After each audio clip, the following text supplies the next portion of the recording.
Okay, so you see there at the very end of that ad,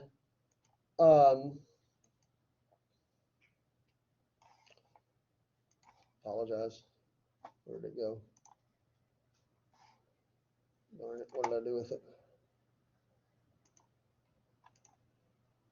There we go. You see there at the very end of the ad that pledge card, and the verbiage is pretty innocuous. In fact, it really doesn't say anything about the speaker at all. It says, I, Representative, fill in the blank, of Texas District, fill in the blank, with whatever the appropriate number is, do hereby pledge and support only the voters of my district, and pledge to not support any political party or outside influence that may be detrimental to my constituents who express their trust by giving me their vote of confidence. Well, who wouldn't sign that? First of all, I mean, just, can you imagine refusing to sign that? That somebody's going to make a pretty big deal. Did you know that your representative refused to sign a pledge that he was there to vote your interests? So that in and of itself is a pretty powerful incentive to sign. But they all understand that what they're really doing is signing a pledge of support for the current speaker for the next legislative session, that they're going to vote for the next session.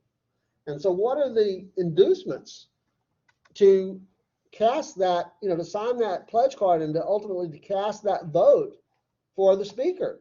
Well, again, we go back to this, right? Whoops, wrong one.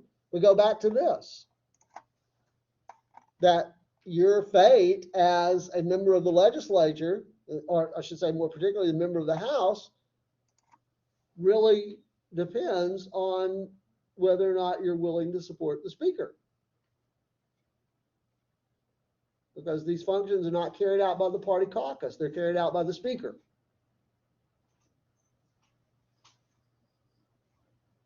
Now, I must say, it's not, I don't think, at least historically, been the case that I don't think it's necessarily because speakers and lieutenant governors are particularly dictatorial or they're particularly power grabbing, right? It's just that there's a power vacuum, right? It's this, right? The fact that there are no effectual party caucuses in the Texas legislature to perform these functions means that there's a power vacuum, and those functions there has to be some basis, particularly given the short 140-day session, for the legislature to be organized and move forward with the legislative program. And it just has worked out that that's been something that's influence that's gravitated to the speaker and the lieutenant governor. Okay. All right. Well, we're out of time. We're just going to have to leave it at that point. But again, I think you can see that the bottom line is that whatever legislation it is that comes out of the legislature in that short 140-day session or in the special sessions is very likely to have the stamp of approval of the lieutenant governor and the speaker of the House. Or whatever doesn't come out of that session, whatever doesn't survive the session, must not have the stamp of approval of the lieutenant governor and the speaker of the House. Okay? The legislature's agenda is the speaker's agenda. It's the lieutenant governor's agenda. Okay. Well, see, have a nice spring break. I hope you all get lots of rest and relaxation. Thank you. Appreciate it.